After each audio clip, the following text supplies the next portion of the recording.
Have you been trained out of trusting your own intuition?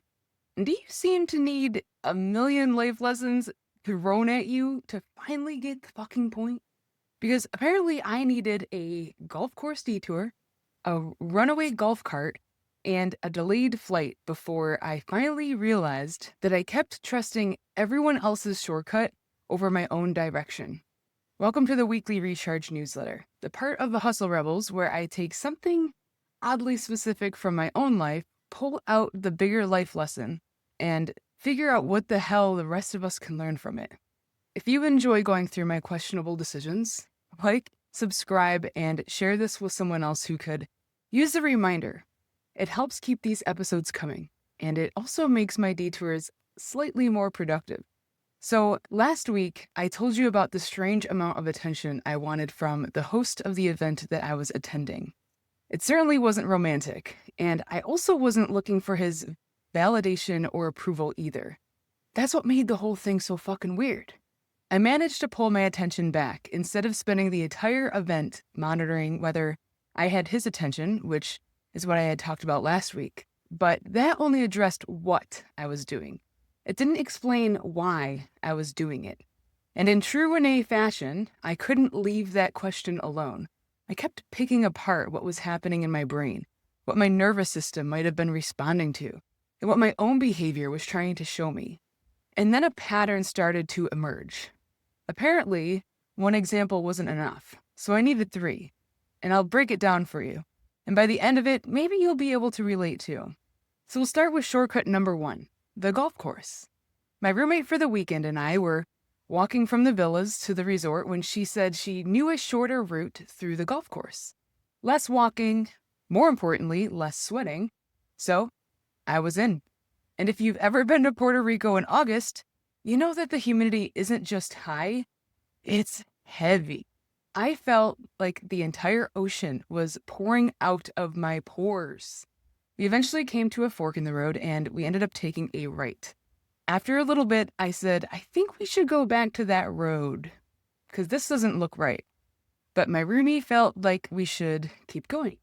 She was convinced that we'd eventually reach another road that would drop us off closer to the resort. I hesitated, but I went along with it. So we walked, and we walked, and we kept fucking walking until it became so obvious that this shortcut was taking us absolutely nowhere useful. Eventually, we ended up turning back around. We went back to the road I had originally pointed out and discovered that it was, in fact, the direct route. She kept apologizing, but I wasn't mad at all. We just were significantly sweatier and had taken the scenic route through what felt like the entire golf course. No big deal. Until the next shortcut arrived.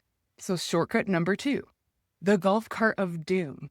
Another day, I planned to catch a ride with Mandy and Peter, the Scots, in a golf cart. Again, less walking, less sweating, faster arrival. Except Mandy missed the turn to pick up Peter.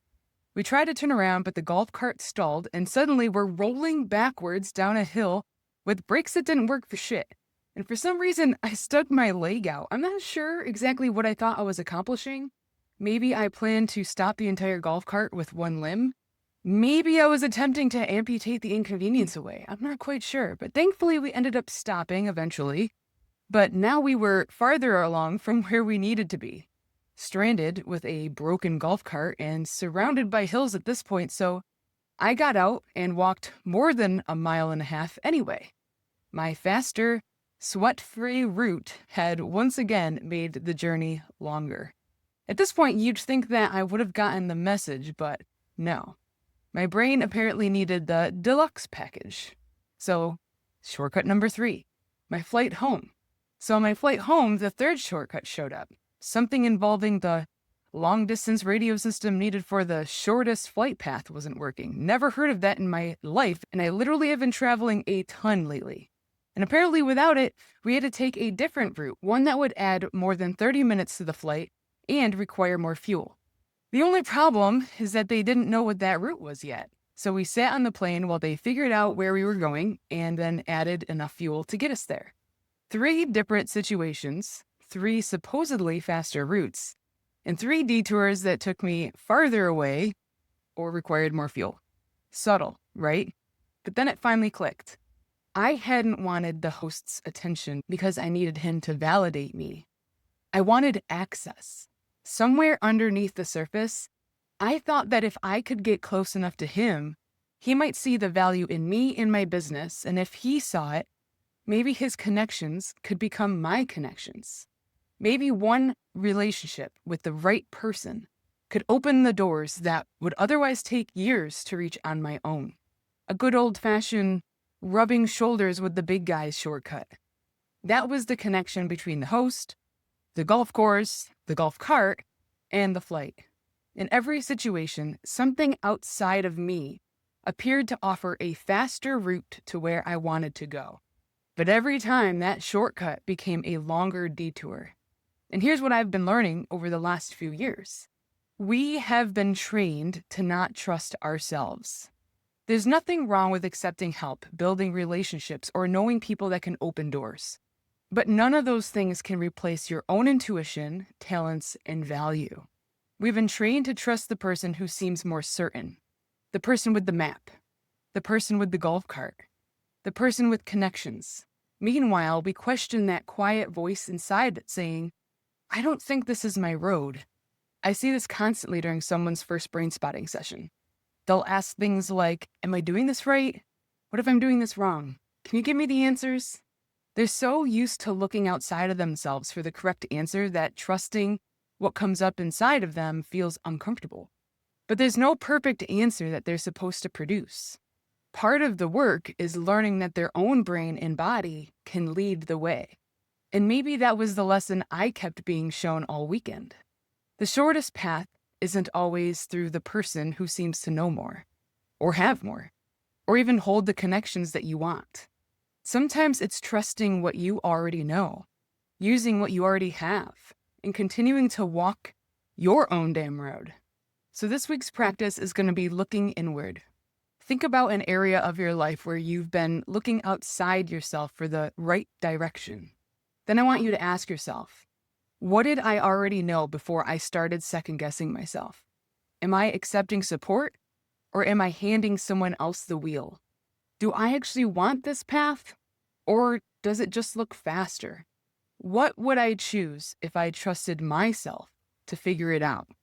You don't have to do everything alone, but support should help you move in your direction, not convince you to abandon it.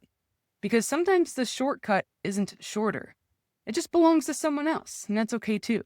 And then in case you missed this week on Hustle Rebels, I want you to ask yourself, are you actually burned out from doing too much?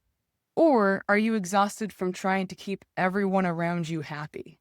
Because last week, I broke down the invisible emotional workload of people-pleasing, managing everyone else's disappointment, over-explaining your boundaries, refusing to ask for help, and pretending that you never need support. We talked about the difference between caring about someone's feelings and carrying them. And one question that can help you recognize when you're doing the latter. Do I actually have a problem right now? Or am I trying to make sure that this person doesn't have a problem with me? And coming up next, Roberta Ravella, founder of the Joy Experiment, is going to join me for the toolbox. We're going to be talking about worth, success, self-trust, ease, and the invisible rules that we have inherited about how hard life and success are supposed to be. Which, considering this week's lesson about shortcuts, borrowed directions, and learning to trust yourself again, couldn't really be more timed perfectly. So you can watch it on YouTube or listen to it on your favorite podcast platforms. The links are also going to be down there in the show notes and description. And then if you're new here or feeling nostalgic, you can always click the link down in the show notes and description to be able to listen or read previous episodes. The right people can support you, guide you, and even open a few doors. But they can't replace your own direction. Trust what you know, take the help that aligns, and stop abandoning your own road just because someone else's looks faster. We'll see you guys next week.